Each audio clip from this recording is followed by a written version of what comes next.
Hello. The High Elves of Warhammer are one of the oldest factions in the game, not just in the world of Warhammer, where they are ancient, almost immortal beings of sublime grace and unsurpassed wisdom, but in the making of the game as well, where elves featured in the very earliest ranges of Citadel miniatures, borrowed from lots of different worlds, inspired by all different kinds of fantasy fiction and games. The elves of Games Workshop were an enormous factor in the creation of the Warhammer world. There were elves, many different types, from the very beginning of Warhammer, the very first edition. Whether taking inspiration from Michael Moorcock's Eternal Champion, or J.R.R. Tolkien's The Lord of the Rings, Paul Anderson's Broken Sword, or Gary Gygax and Dave Arneson's Dungeons & Dragons, or even going further back to ancient tales and Norse sagas from the Middle Ages, the High Elves and the Elves of Warhammer have drawn on many different inspirations for many, many years. And yet, the writers of Warhammer have been able to find something that feels uniquely Warhammer. The High Elves of Warhammer Fantasy are not quite like anything else. So, how did they become integral to the Warhammer world? What threads were drawn from those different sources and texts? And how did it all come together to become the High Elves that we would recognise today? I'm Jordan, this is Jordan Sorcery, and today we're building Warhammer Armies, the High Elves.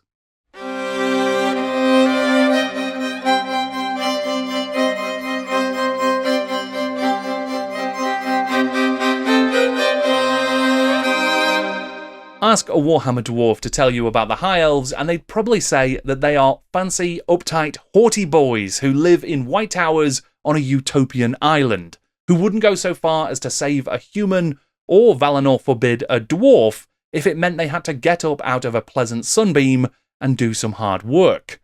Of course, that is an extreme perspective from an ancient enemy of the High Elves, so let's find out about the true legend of Warhammer's most ancient and elegant people. The High Elves are one of the most ancient races of the Warhammer world, taught magic by the Slann and native to the utopian island of Ulthuan. The High Elves spent their first millennia in a state of peaceful bliss, until chaos surged into the world and the best and brightest of the elves were sacrificed to save their people. A phoenix king who wielded a cursed sword would damn his people to civil war, and the creation of the Dark Elves. And there would be nothing but strife for the next several centuries of life on Ulthuan. By the end of the Warhammer world, the High Elves had become renowned for their noble grace, elegant skill, and haughty superior attitude, but ultimately they could be relied upon by the forces of good to put everything on the line in defence of the world. There are many sources of fantasy that inform the creation of the Warhammer Elves, from Tolkien to Gygax to Moocock, from folktale and fiction. The High Elves have plenty of influences, but in time they became something unique to the Warhammer world, with a mythology uniquely their own of astounding breadth and depth. And that is thanks to the work of a great many Games Workshop creators, designers, and artists. This is Building Warhammer Armies, my regular series where I take a look at the origins and evolutions of the greatest armies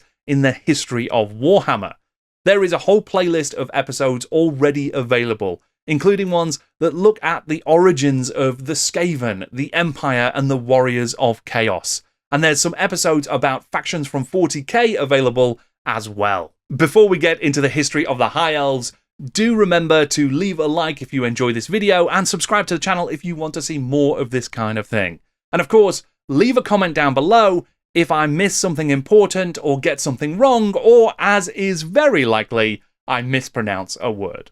For most of the history of the game, Warhammer's High Elves are described as an almost ageless faction that has been present since the dawn of time.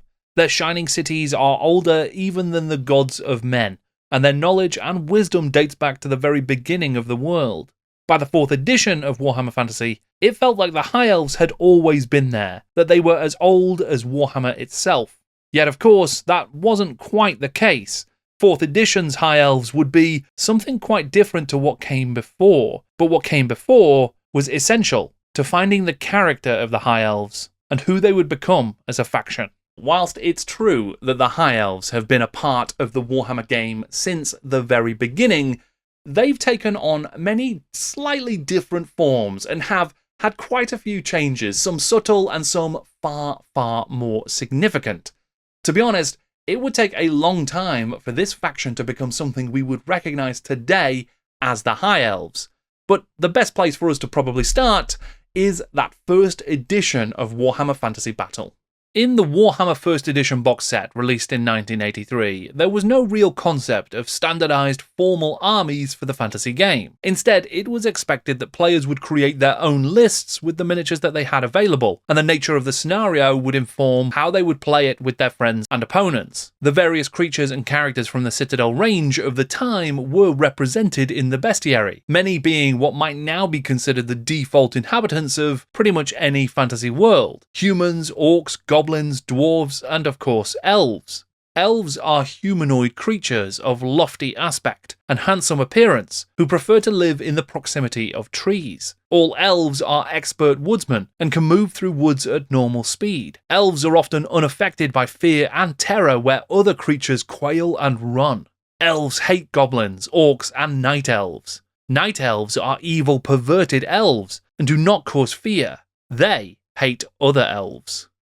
Though there was not a deeply detailed world in the first edition of Warhammer, there were plenty of ideas and snippets of flavour that suggested a setting of sorts. For instance, there was a magic item called Valariel's Cloak with the description, Valariel was a great elven king of the First Ages. A shadow of greatness still lies upon this cloak. The wearer causes fear in all evil creatures and terror in goblins. The first edition straddled the divide between wargame and role-playing game. In fact, it was subtitled the Mass Combat Fantasy Role-Playing Game. As such, it included some player character generation tables, and if you were to use them to create an elf PC, there was a 90% chance you would have the good alignment, just a 10% chance that they would be evil. Other races could also have alignments of neutral, avarice, and hunger, but that just wasn't possible for the elves, who even from the start were either paragons of virtue or absolutely evil scumbags. In the bestiary, the elf stat block is separated into 4 different types of elf: wood elf, high elf, sea elf, and night elf. This stratification of the elves into different kindreds would be a thing that remained in Warhammer for the entirety of its life, and would be explored in lots of interesting different ways. What it probably owes its origin to is the game that inspired Brian Ansell to commission Warhammer Fantasy in the first place, Dungeons and Dragons. Alongside the descriptions and stats, the bestiary also includes a note suggesting that Citadel elves from the C9 miniatures range are available to represent your forces, as well as a set of US-designed miniatures licensed by Citadel for European production, the Ral Partha P2 Elves range that was originally intended for D&D. Ral Partha had been founded in 1975, primarily around the work of the young sculptor Tom Mayer. When Citadel was formed in the late 70s, one of Brian Ansell's early initiatives was to secure the rights to produce and distribute RP minis in Europe. In the early 80s, Ral Partha would return the favour and produce Citadel miniatures for sale in the US, at least until Citadel set up their own American operation and the two companies parted ways. Amongst the many Tom Mayer miniatures made available by the deal was the classic Zombie Dragon, an old favourite of mine that is actually still available to buy today from Ral Partha Europe. The Mayer sculpted elves was an impressive range, one that, like many of the RP fantasy lines, took cues from Dungeons and Dragons. To that end, they distinguished the elves by different kindreds, the High Elves, Sea Elves, and Wood Elves, with miniatures available for each distinct type. Since its publication in 1974, Dungeons & Dragons had only grown in popularity. Like Warhammer Fantasy, it did not come with a pre-built setting in that first edition. That would be something that would develop and evolve over time. But it was already populated with an enormous number of gods and monsters, demons and deities, many of which were drawn from folklore and fantasy fiction. Dungeons & Dragons writers Gary Gygax and Dave Arneson had included elves as player characters from the very beginning, but it was in the 1977 Monster Manual, written by Gygax, that things really started evolving into the ways and worlds that echo to this day. Elves are of various sorts, including a marine race. Elves are slim of build and pale complected. Their hair is dark and their eyes are green. Their garb is typically pastel and of blue or green or violet, but often covered by a greenish-grey cloak. The lifespan of these creatures is a dozen centuries long. Gary Gygax, just like Warhammer authors Rick Priestley and Richard Halliwell would do later, drew on a great deal of fantasy fiction and the legends and the folk stories that he really enjoyed. He would even create the Appendix N, which was a list of all of those different texts and stories that had had a big influence on him as he built out his Dungeons & Dragons adventures and worlds. Unsurprisingly, works cited in the Appendix N would include some of the same texts that I'm talking about having an influence on Warhammer's elves in this video. Paul Anderson's Broken Sword and 3 Hearts, 3 Lions, Michael Moorcock's Hawkmoon books, and Tolkien's Lord of the Rings. Though Gygax at one point claimed that Lord of the Rings was tedious and had a minimal impact on D&D, that seems like quite a claim to make, especially when the game used to feature hobbits as well as orcs and elves. In fact, there's a fair few Thingolls that could probably be traced directly back to the Middle-earth. In the works of J.R.R. Tolkien, there are 2 essential types of elf, one of which is called the Calanquendi, but they are also known as the Elves of Light, the Light Elves, or the High Elves. There are many different kindreds of High Elf, all having in common that they had seen the light of the 2 trees in the undying lands of Valinor. These Light Elves exist in contrast to the Dark Elves, who did not complete the great journey to Valinor and thus never saw the light. The feasting people were wood elves, of course. These are not wicked folk. If they have a fault, it is distrust of strangers. Though their magic was strong, even in those days they were wary. They differed from the High Elves of the West and were more dangerous and less wise. For most of them, together with their scattered relations in the hills and mountains, were descended from the ancient tribes that never went to Faerie in the West. There, the Light Elves and the Deep Elves and the Sea Elves went and lived for ages, and grew fairer and wiser and more learned, and invented their magic and their cunning craft in the making of beautiful and marvellous things, before some came back into the wide world. Still, elves they were and remain, and that is good people. The Lord of the Rings and The Hobbit, it's pretty undisputed that they were major influences on Rick Priestley, Richard Halliwell, and many other Warhammer authors who came later. But they were also influential in a different way, and that is because Citadel had a license to produce dedicated Lord of the Rings miniatures. There were a number of elf player character miniatures released in the Citadel Dungeons and Dragons range, often wielding wands and wearing fancy robes. In a way, these actually remind me a little bit of the wizard that would be included in the HeroQuest box some years later. For the Lord of the Rings, there were miniatures of Legolas and Elrond, and there was also a set of the Noldor, the Deep Elves, a type of High Elf. These chaps wear some pretty dramatic headgear, with some having yet more of those long flowing robes and heavier armour. They're not close really to any of the High Elves that would eventually be sculpted by Citadel, but it's certainly interesting to see how different types of elves were being distinguished during this period. One of Tolkien's greatest works was how he crafted such a rich and deep and complex world in which to set his stories. To aid in this creation of Middle-earth, he drew on his extensive knowledge of real folk stories, myths, and legends. And when I say real, I mean like folk stories from the real world, not like the subject of those stories are real. I know that they're not real. They're not vampires or anything. If I knew more about folklore, I would love to talk at length about the Gaelic tales of the Is-She, or the She generally, or the fairy hosts, banshees, and the folk of the fairy mounds. Alas, all I know for certain is that as well as providing a rich cultural context in which oral stories and epic poems have been told for centuries, they have also been influential for entire generations of genre authors. Many of these folk stories feature elements that would influence and be reinterpreted by later writers, informing ideas about elves, trolls, curses, and gods. A particularly interesting work in the context of the elves of Warhammer would be The Broken Sword by Paul Anderson, This 1954 novel was about a changeling prince and a war between elf and troll, set in a fantastic version of Middle Ages England. The Broken Sword would be a major influence on the work of Michael Moorcock, and we will come back to both Anderson and Moorcock later, but it is interesting to note that much like Tolkien, Paul Anderson was using various Gaelic mythology and Norse legends to craft his own tales of gods and heroes.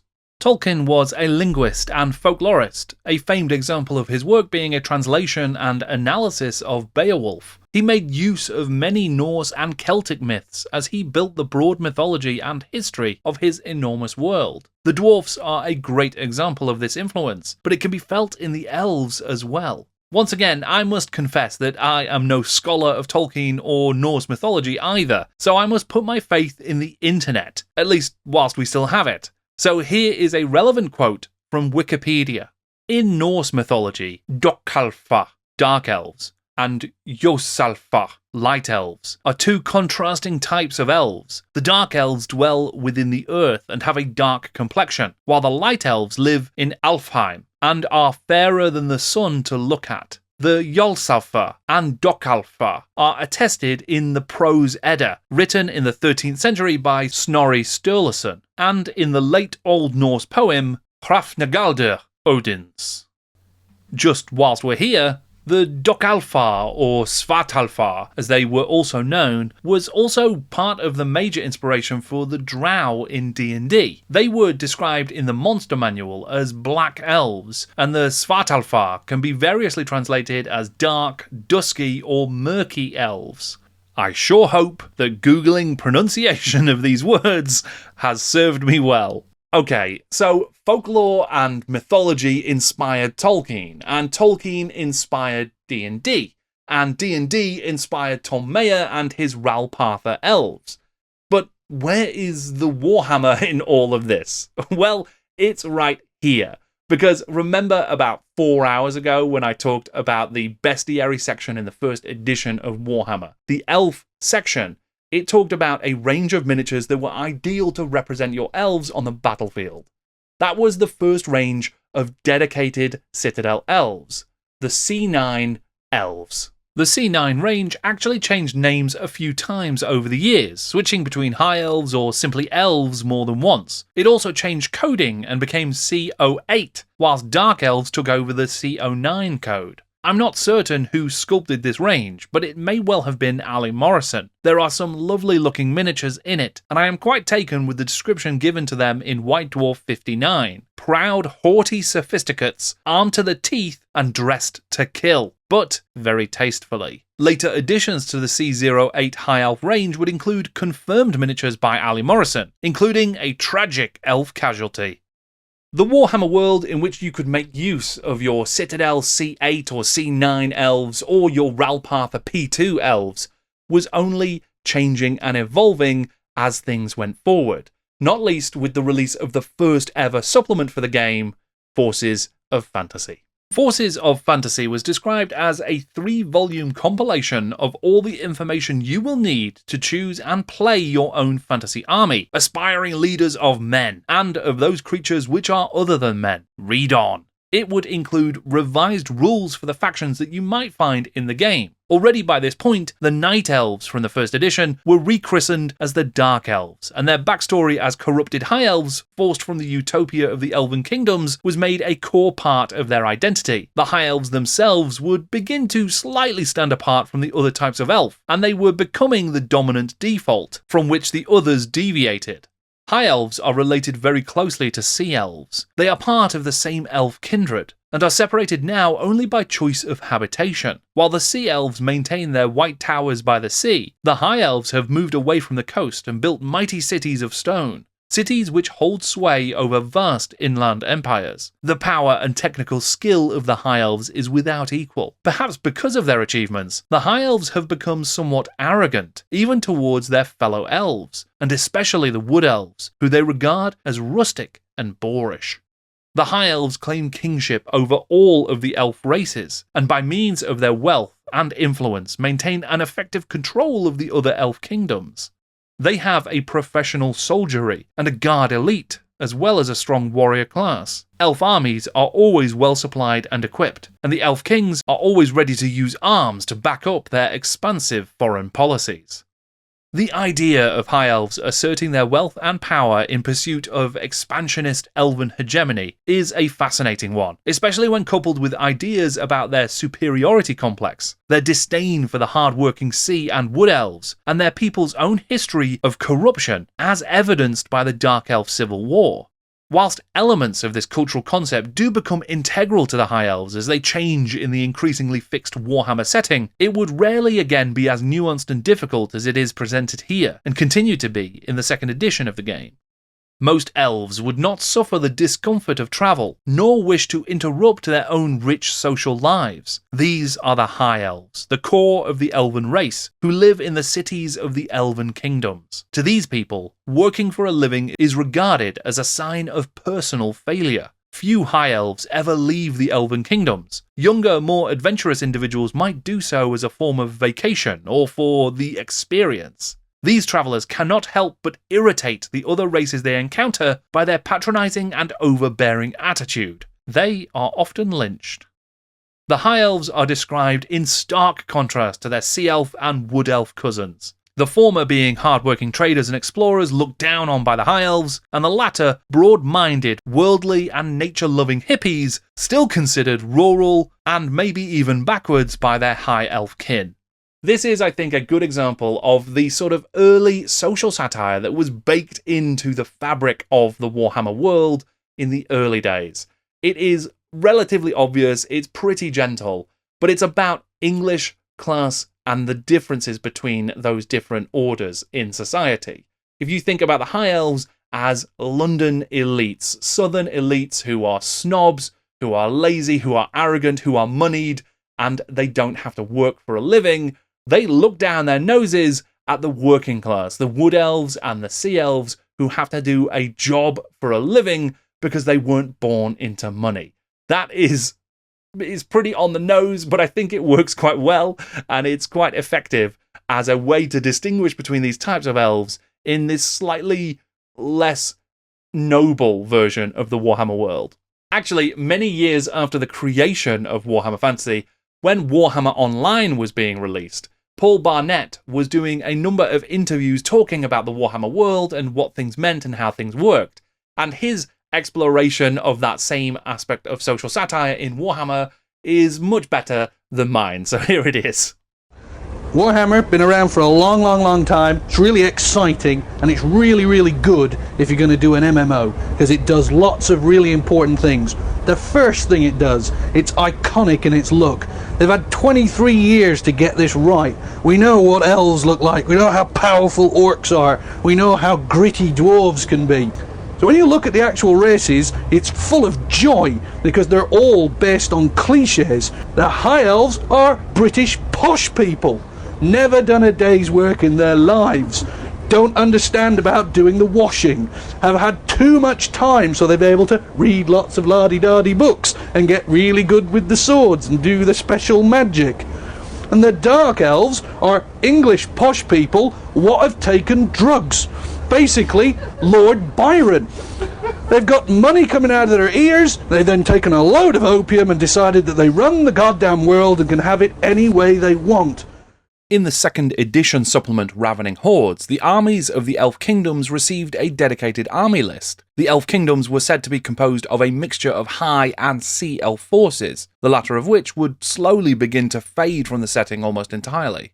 The armies of the Elven Kingdoms are always well armed and heavily armoured. Elves often field a very high proportion of cavalry, and their armies may also contain a high proportion of Sea Elf fighters, employing a lethal combination of elf bow and two-handed sword. Alongside the Sea Elf infantry, there were some unusual chaps in this army list. War dancers were not yet exclusive to the Wood Elves, instead being part of the Sea Elf Marine contingent. Mastiff and Wildcat animal keepers could be taken, and shape-changing elves were an intriguing part of the army, with options for wares who could transform into bears, wolves, and boars. Elven chariots already played a key role, and they were actually one of the only pieces of art for the elves that was included in the book. The other piece was the always iconic elven unit, the Wereboar. This speaks to something that's actually quite interesting during that first and second edition, and that is the limited amount of High Elf art featured.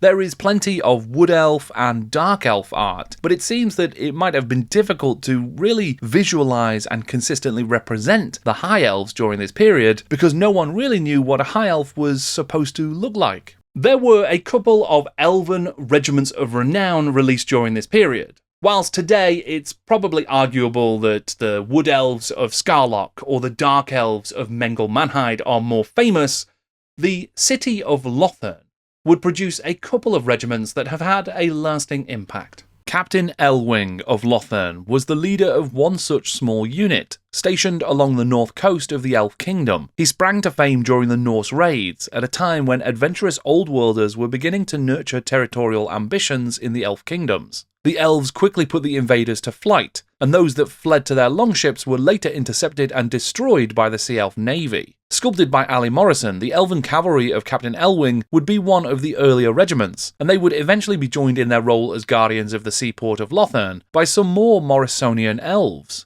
The job of the captain of the Guard of Lothern is not a popular one. Few jobs are popular in the Elf Kingdoms, as elves despise all forms of work. Perhaps it is because of this that important or responsible positions tend to fall to eccentrics. De Roy Hasplin, captain of the Guard of Lothern, is a case in point, a neurotic homicidal maniac. At dusk, he can be seen pacing the battlements of the great lighthouse of Lothern, cackling madly and perhaps torturing an underling. All this is most un-elf-like, as are his habits of shouting abuse at travellers, spitting on sleeping halflings, eating small toads in public, and bathing in cauldrons of steaming goat offal. But then, De Roy Hasplin is no ordinary elf. His men respect him. The champion of the guard, Hasplin's right-hand man, respects him even more. This is Lahaven Ramjul, notorious libertine and rake. Ramjul is an elf of good family, but estranged and disgraced as a result of a much publicised incident with a drunken dwarf mariner.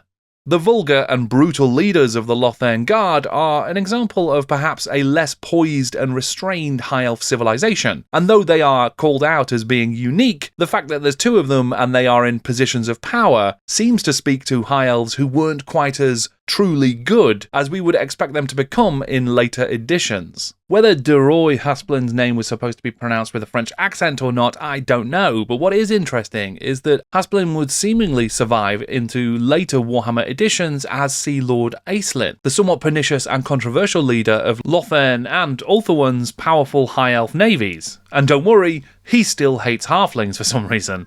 Lothern itself was also described in the text for the regiment, already a major elven seaport in this version of the world, and one of the few places in the Elven Kingdoms that admitted non-elves. The elves have always been an insular race, arrogantly proud of their culture and contemptuous of other folk. The elf kingdoms themselves are considered off-limits to other races. Any man, dwarf or halfling who attempted to despoil the fair lands with his presence would be executed on sight. The only exception is the huge walled city seaport of Lothern. Lothern is the one and only place in the entire elf kingdom where other races are tolerated. Accordingly, it is full of Norse traders, old world merchants, adventurers, sailors, dropouts, drunkards, and other assorted weirdos. Maintaining order is not easy.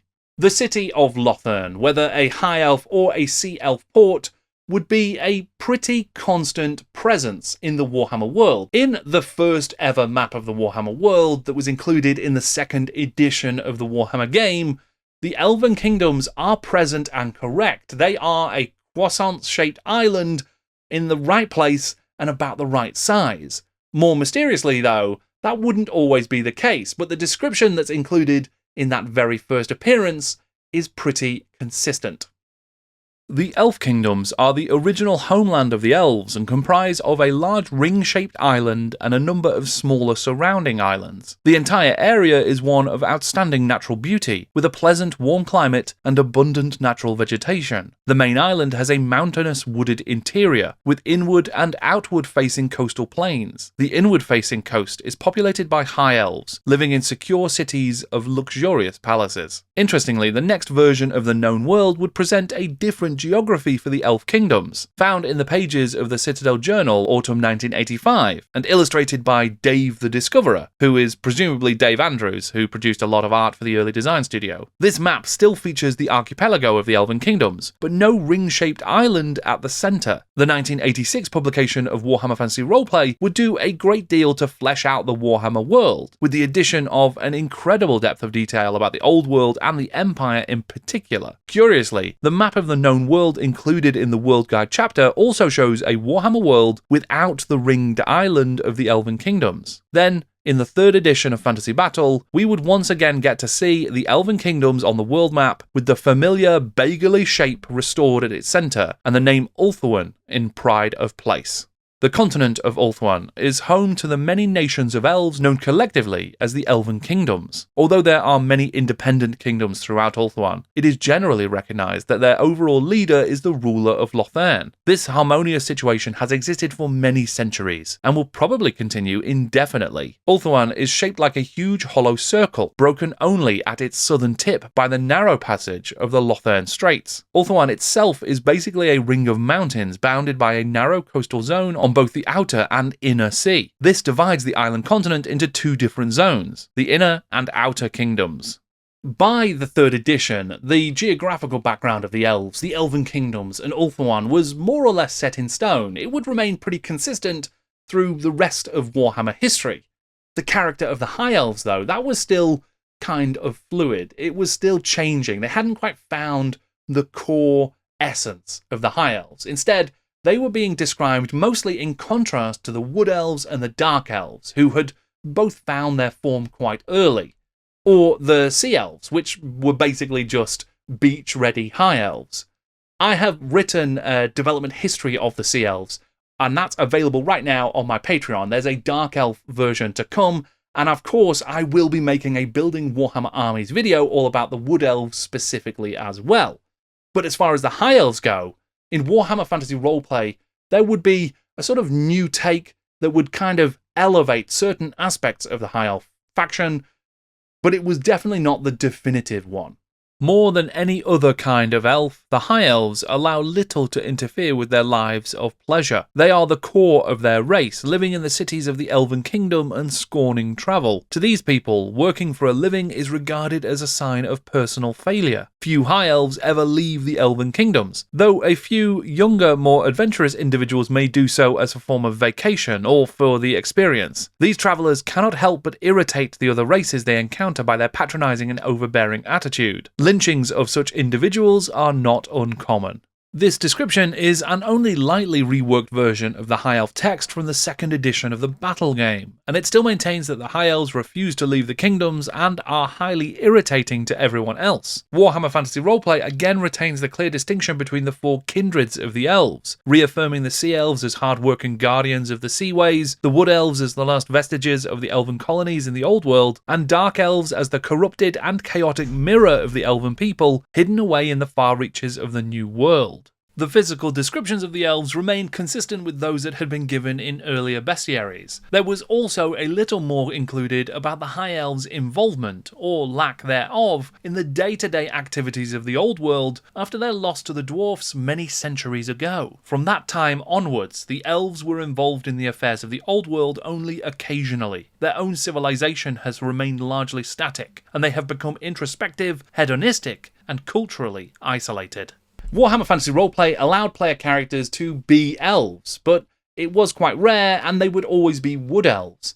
That's because within the confines of Warhammer Fantasy Roleplay and the 3rd edition of Warhammer Fantasy Battle, it was made pretty clear that High Elves just never left the Elven Kingdoms. The lands adjoining the Inner Sea are extremely peaceful, protected as they are from climatic and hostile action. This whole area is astoundingly beautiful, and much of it natural woodland or graceful mountains. The elves that live in this paradise are called the High Elves. The majority of High Elves are studious and sheltered, contented and self-indulgent. They spend their time studying and amusing themselves, remaining ignorant or uncaring about the rest of the world. In a way, this feels to me like a more cynical take on Tolkien's elves and their inaction or inability or unwillingness to help the men of Gondor and Rohan fight against the darkness that was encroaching on the world. The historic distrust between elf and dwarf was also enshrined into the background here as well, another potential influence from Tolkien. Over a 400-year period, the two races warred constantly. Both sides suffered heavy losses, but the dwarfs were eventually victorious, and the elves abandoned their cities, sailing back into the west and their island home of Ulthuan. All elves remain distrustful of dwarfs generally. I think it's quite interesting that even by this point in time, the 3rd edition of Warhammer Fantasy Battle, we've had Warhammer Fantasy Roleplay, which would do so much to kind of deepen the Warhammer world and turn it into something that modern audiences would recognise. Even by the time that we have the Wood Elves and the Dark Elves and the Elven Kingdoms already being what they would be towards the end of the game, the High Elves are still not what we would see as the High Elves. That's not a problem, that's absolutely fine. It's a different version of the game to later editions. It's just fascinating that the High Elves were still struggling to kind of find exactly who they were. Over the next couple of years, though, things would develop in a new direction, and there would be new influences that would be drawn on more than they ever had been before to help define what the High Elves are in the Warhammer world. Sure, there are the elements of arrogance and self-indulgence, the isolationist view, and the history of war with the dwarves that led to the abandonment of the old world. That would all remain, but there was little sign of the discipline, honour, and sacrifice that would come to characterise later High Elves. What's more, the armies of the High Elves during this time were still not the organised and, dare I say, sophisticated regiments of later editions. Of course, no 3rd edition army was as ordered and regimented as they would be later on, but the High Elves were so intrinsically linked to the other types of elves during this time, in both the Citadel ranges and the background, that they didn't yet have a defined look or feel of their own. For instance, in White Dwarf 95, there is an ad for the new elven personalities sculpted by Jez Goodwin, mounted elves designed to be used as heroes, generals, and wizards. Whilst these all, of course, look like elves, there are only a few examples that might get mistaken for the High Elf of 4th edition onwards. In fact, the look of those particular elven soldiers may owe something more to the design of the Melniboneans from the Citadel Eternal Champion range, which were also sculpted by Jez Goodwin. The Eternal Champion miniatures represent characters from Michael Moorcock's series of Elric novels and connected stories. Elric is the last emperor of the island kingdom of Melnibone. Physically weak but strong of will, the albino Elric is betrayed by his cousin Irkun, plunging the kingdom into civil war, costing Elric his love Cimmeril, and leading to his damnation thanks to his decision to wield the soul-drinking sword, Stormbringer. The stories of Elric would only become more dramatic and grand as he is revealed to be an aspect of a multiversal fate, the eternal champion who will maintain balance between chaos and law. Moorcock has often been cited as a key inspiration for Brian Ansell's conception of chaos in the Warhammer world, and there is even a note of thanks to Moorcock in the opening pages of Warhammer's 3rd edition. But it's not just chaos that Moorcock's work influenced. For example, those Melnibonean warriors and their scaled armour and tall helmets match very well with later High Elf models, also sculpted by Goodwin. So well, in fact, that the early Melnibonean miniatures were rebranded as High Elves in the 1991 Citadel catalogue. As a side note, it's also been pointed out that these helmets bear a striking resemblance to the Eldar of 40k, also designed by Goodwin, and that seems like a very fair assessment. The nature of the Melniboneans seems to have informed the High Elves as a culture as well, a race of haughty, arrogant, ancient people from an island continent whose navy has once conquered the world in ages past, but now sees its empire declining. That sounds familiar when you think about the High Elves of later Warhammer. Of course, Moorcock himself was drawing on earlier influences and reshaping them into his own stories, just as Paul Anderson and Tolkien were doing. In fact, Moorcock famously cited Paul Anderson's The Broken Sword as the key influence on his creation of Elric and his cursed sword of Stormbringer. Anderson's novel of Elvish War has also been mentioned as playing a role in the development of Warhammer's elves, most notably by former Black Library editor Mark Gascoigne in an article about the GW Books line that was published by Vector magazine. Mark Gascoigne says that the chaos concept was inspired by Michael Moorcock's Eternal Champion books, which had also influenced Dungeons & Dragons, but the GW designers had an ambition to do the chaos concept justice, unlike D&D as they saw it. Mark says that the designers were aware of the debt owed by Moorcock in turn to Paul Anderson's Three Hearts and Three Lions. The Warhammer Elves were, says Mark, as much derived from Anderson's The Broken Sword as from Tolkien. As Gascoigne suggests, it seems like there could be a relationship between the elves of the Broken Sword and the High Elves of Warhammer as they were starting to take shape towards the end of the 80s. There are surface-level references, like the name Imric, which appears in The Broken Sword as an elf lord and turns up in Warhammer again and again. But there are potentially deeper ties as well. In Paul Anderson's novel, the son of the human Viking Orm is stolen from his family's new home in England, replaced by a changeling baby that the elf lord Imric has sired with his troll princess prisoner. The cold and heartless Imric raises the human child Skarloc to be a great warrior of the elves, taking the war to the ancient elf enemies, the trolls. Meanwhile, the changeling child Valgard grows up to be an unstable berserker who massacres his adopted family and joins the trolls as one of their great lieutenants. There's war, there's tragedy, there's all sorts of bleak and dark magic, and there's the broken sword of the title, a cursed blade that grants power and corruption. Like some other fantasy tales, there seems to be little to distinguish an elf from a human other than the name and their disposition. Their long lives have made them jaded and cynical. They're cold-hearted and incapable of love, and they ceaselessly make war with other fey races like the trolls. Besides that, it's possible for a human child adopted by an elf to fight and live as one of the greatest elves there is. So physical limitations and differences aren't quite as present as one might see in other types of fantasy. It's probably also worth noting that the name Skarloc seems to have inspired Skarloc, the wood elf of the Regiment of Renown. It's actually a pretty dark story in that kind of epic mythological saga kind of way. I'm going to be sharing a review of the book on my Patreon soon, and if you want to read that, and if you want to support the work that I do here on the channel, researching and documenting the history of Warhammer, interviewing the people who helped to create Games Workshop and build all of this awesome stuff, the best way you can support me is through Patreon. It is enormously important. It's the only way I can continue to do this work, and I am greatly, greatly appreciative of anybody who can offer us support there. There's a link to my Patreon down in the description below. You'll get early and exclusive content. I'm trying to do more community stuff. I'm sharing these living research posts like the one about the Sea Elves that I talked about earlier. There is hopefully a lot of fun stuff to explore there. And like I say, it is the only way I can keep making videos like this one. So if you enjoy it and you want to support me, then go and check it out. And I would really, really thank you. Getting back to Anderson and Tolkien, there is an introduction to the 1971 rework of The Broken Sword, which Paul Anderson went and rewrote to make it more contemporary, where he talks about the relationship that he and Tolkien have with the same mythological sources.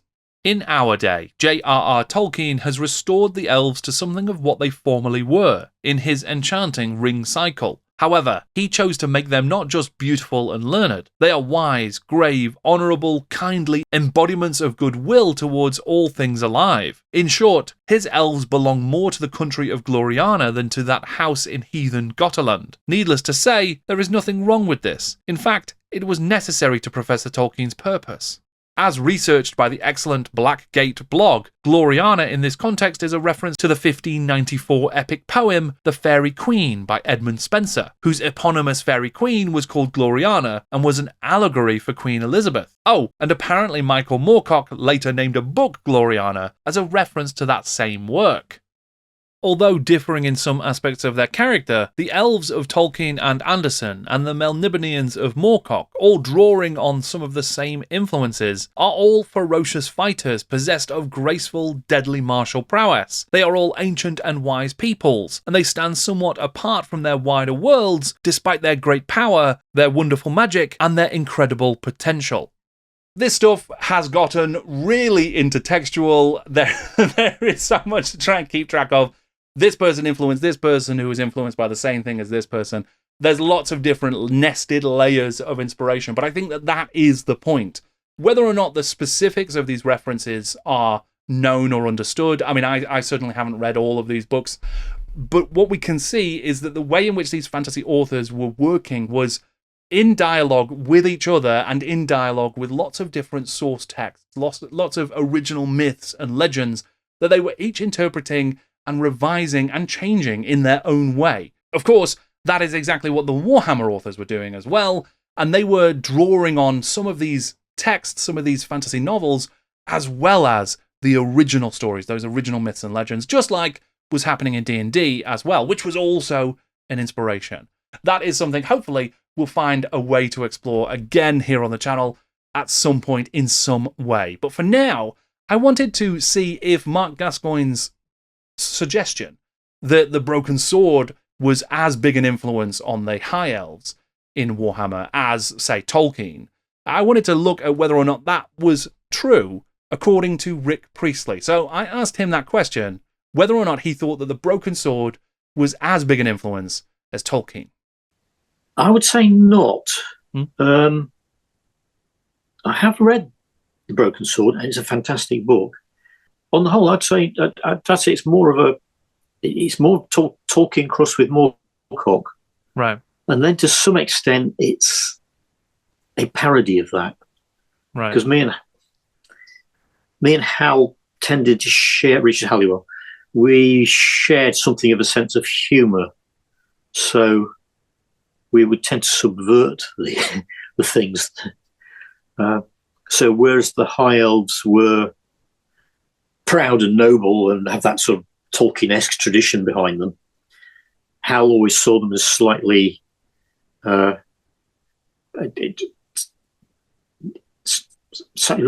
loose the right word? Right. He describes them as sort of sitting on sun lounges, drinking pina coladas, Right. that kind of thing. Right. And being rather haughty. Right. But taking then the idea of them being proud and haughty, and then taking the idea of them being haughty to an extreme level, despising or looking down upon. Sure. Whether drawing more on Tolkien or Moorcock, Anderson, or just folktales, the High Elves of Warhammer were becoming a much more formidable and coherent faction on the tabletop with the arrival of Warhammer Armies, the supplement for the 3rd edition of Fantasy Battle. The elves that live upon the inner planes of Ulthuan are commonly called the High Elves. They are a proud people and intolerant of lesser races. High Elves prefer to fight mounted or in chariots alongside their immediate kinfolk. Cavalry squadrons may therefore carry a family's coat of arms, dress in its traditional colour, and present a fairly uniform appearance. All elves are superb craftsmen, excelling in whatever they do. Their arms and armour is wrought with precious metals and sparkling gems. Cloth of gold may be richly embroidered and strewn with pearls to make a standard, while sword blades and spearheads may be plated with silver. To gaze upon an elven host coming from afar is to behold a sea of stars. Infantry miniatures for the army remained pretty mixed during this period, despite the fact that they were described as becoming more uniform in appearance. There was a whole host of different armour and weapon styles still available. Sculpted by Ali Morrison and Jez Goodwin, there was essentially just a single elf range again, that covered High Elves, Sea Elves and Wood Elves. The army of the High Elves featured the already famous chariots, and the first appearance of some soon-to-be frequently seen mounted warriors, the Silver Helms. Elven lords and lesser nobles take to war mounted on splendid chargers and wearing magnificent tall helmets. White, silver grey and dappled horses are the most highly prized. Like the infantry, the miniatures for these mounted warriors were still somewhat disorganised, but across Jez Goodwin and Bob Naismith's sculpts, there are key features that start to appear, like armour, horsebarding and the high conical helmets, all of which would be standardised and become the defining look of these types of troops. There was also a range of Marauder, Wood Elves, High Elves and Sea Elves released in 1989 that still have that lack of uniformity and almost the ability to cross-match across those ranges. A cornerstone of the Citadel range through the 80s had been the many dragons that were available, some by Tom Mayer and then others by the likes of Nick Bibby, even though they were typically presented as individual monsters to be hunted and faced down by heroic adventurers. They were a popular addition to the Citadel line. There was even a frankly enormous Citadel Imperial Dragon by Michael Perry, that was the jewel in the crown of the Citadel range. The relationship between the ancient elves and the even more ancient dragons was brought to the fore in the Warhammer Armies list. Elven dragon riders are rare and highly revered warriors. They lead reclusive lives, dwelling upon tall pinnacles or in high towers. They are of noble and ancient lineage, and their association with dragonkind goes back to the beginnings of Ulthuan. This may well be another sign of Moorcockian influence, as the Melnibonéans were famed and wonderfully dangerous dragon riders. Interestingly, the Sea Elves, who were still present for the final time in the army list of the High Elves, provided some infantry units, and they are described as wearing mail or scale armour frequently likened to fish scales, a design feature that would become a hallmark of later High Elf infantry models. With Warhammer's 4th edition, the world of the game and the way in which people played the game and accessed the game would change enormously. This was a major departure for Warhammer because of how it was packaged, because of how it was developed, because of how it was manufactured and sold. It would also be a point of time, an inflection in the actual Warhammer world itself. The background would change. It would become something far more coherent than had been seen in the 3rd edition of the game, and it would actually start to settle into a Warhammer world that many people would recognise today. This is the point at which the Warhammer world became the current version of the Warhammer world, the one that is being revisited in the old world. And I've described this as a continuous sort of evolution, the progress and the movement towards a final point. That's not to undermine the value of those previous editions. But I think when we look at how things changed, you can see the significance of the steps taken. The elves up to this point had been something quite different. And with 4th edition, Warhammer Armies High Elves would define the High Elves as a faction for years to come. The September 1992 release of the 4th edition starter box for Warhammer Fantasy was a pivotal moment. It redefined how a Warhammer game was purchased, seeing as it included 2 playable armies. It reshaped the Warhammer world into something more coherent, consistent, and accessible than ever before, and it showed the power of the new Citadel plastic manufacturing. Inside the box, there were a load of goblin spearmen and archers, and more importantly for our purposes today, some high elf spearmen and archers as well. These new plastics were designed by Jez Goodwin, and they fully embodied the new look and feel for the High Elf faction in the game. The long flowing robes of classic elf wizard miniatures were present, along with the fish scale-like armour that the Sea Elves had previously been described as wearing. The tall helmets of the Melnibonéans and the elegant weapons of the classic metal elves were all present as well. Jez Goodwin had overhauled the entire aesthetic of the High Elf range. His concept sketches are a thing of absolute beauty, showing the thoughtfulness and consideration invested in every design choice. There are clean lines, elegant curves, armour that looks light and flexible but strong, weapons that seem powerful yet perfectly balanced, ornament without extravagance, nobility, virtue, and order permeate every sketch. In the Jez Goodwin art book, The Gothic and the Eldritch, Andy Chambers explains some of Goodwin's key influences in the redesign of the High Elves. Not only was Goodwin's own Eldar redesign important, but many fictional, folkloric, and historical inspirations played a role too. Although the elves described by J.R.R. Tolkien are by far the best known, Jez delved further, drawing inspiration from sources such as the Celtic Sidhe and the Dark Age elves from Paul Anderson's classic novel The Broken Sword. From non-Western sources, Jez has also used elements of ancient Persian immortals and Japanese samurai, such as the long-skirted lamella armour and bow cases. The White Lion's axeman is unusual in that he is based on a more northern look, drawn from the Rus, historically Vikings that went east and settled in Russia. The Dragon Prince concept adds ultra-Gothic plate armour to achieve a distinct look, with hints of Michael Moorcock's Elric. The same White Dwarf issue that had detailed the new Warhammer box set also included an advert for brand new Goodwin-sculpted Silver Helms, putting into action all of the amazing design decisions that had been made in the concept sketches and bringing the range completely up to date. No longer was the cavalry of the High Elf army a mismatched rabble of different looks and styles, now it was a consistent, extremely ordered, and formidable-looking foe.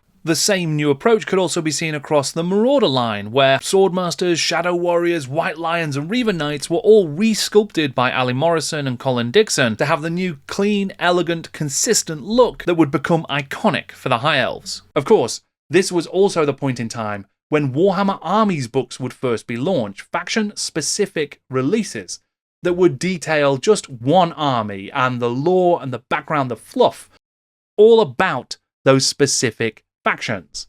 Along with that complete redesign in the miniatures range, the 1993 book Warhammer Armies High Elves would just completely change how the High Elves were talked about, what their character was like in the setting, and the lore and legends that made up the faction.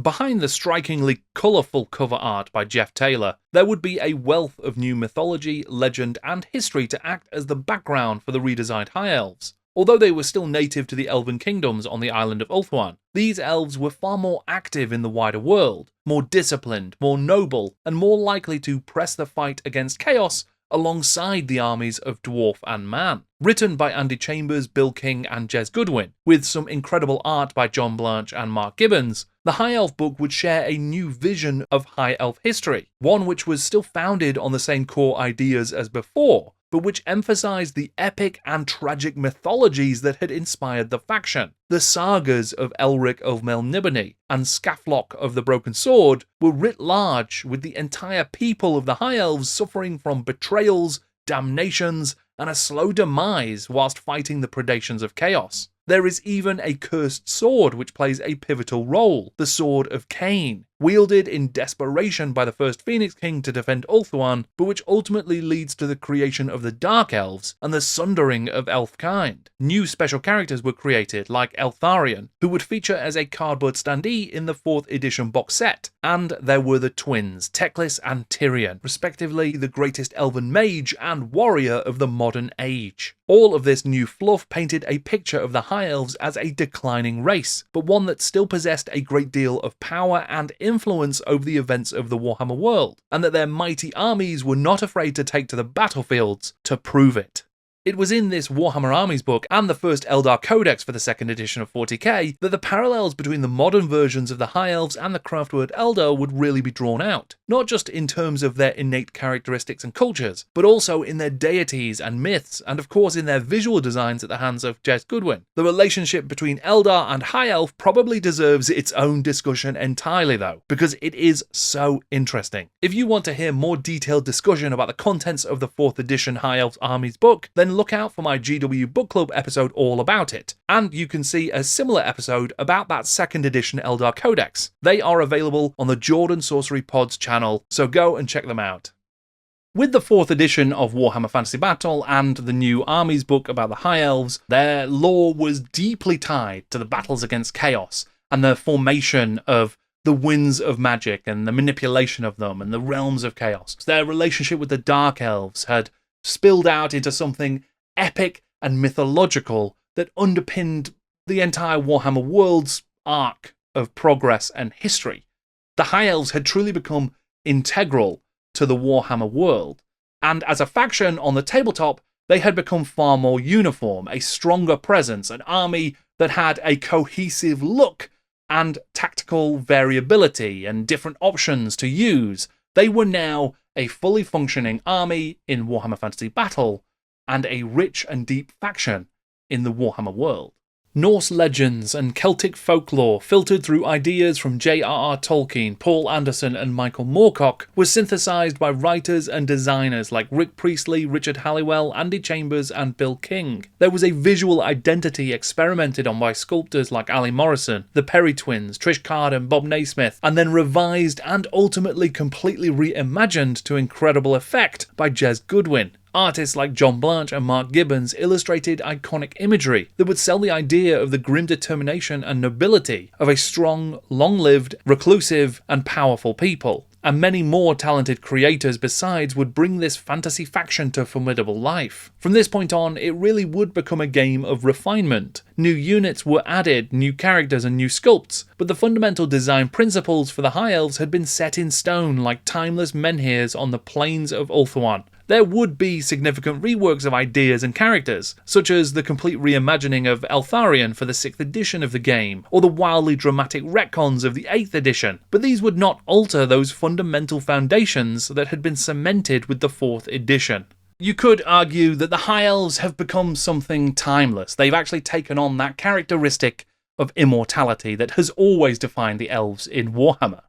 They now march once again into battle. Some of their greatest regiments and some of their greatest heroes are available in Warhammer the Old World, and they have the character, the look, and the feel that was established with the 4th edition of the game, even though you can still see some of the roots, some of the DNA that goes all the way back to 1983's first edition and the bestiary entry for the High Elves.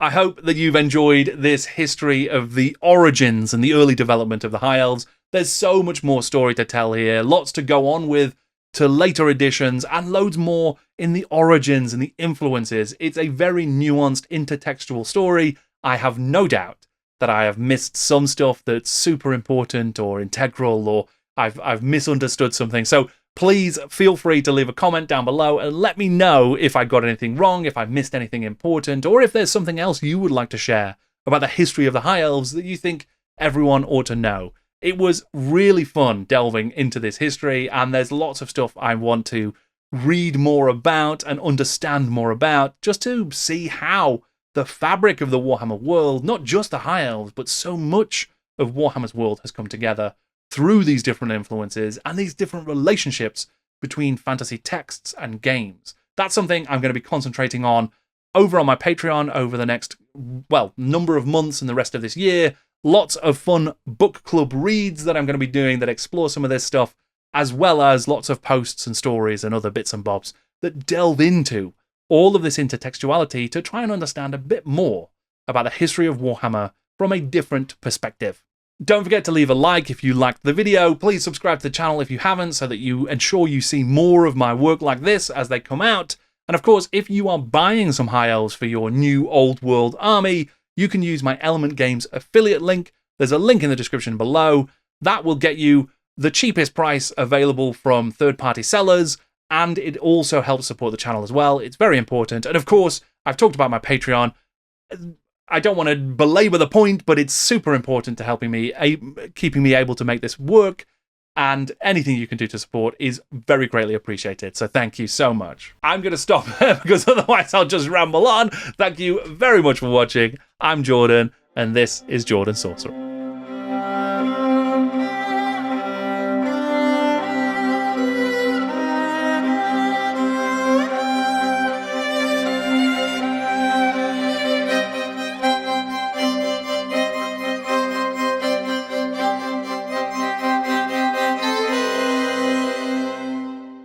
The thing I most want to know is that if Warhammer Records had kept going, what rock band would have used this High Elf art as their album cover?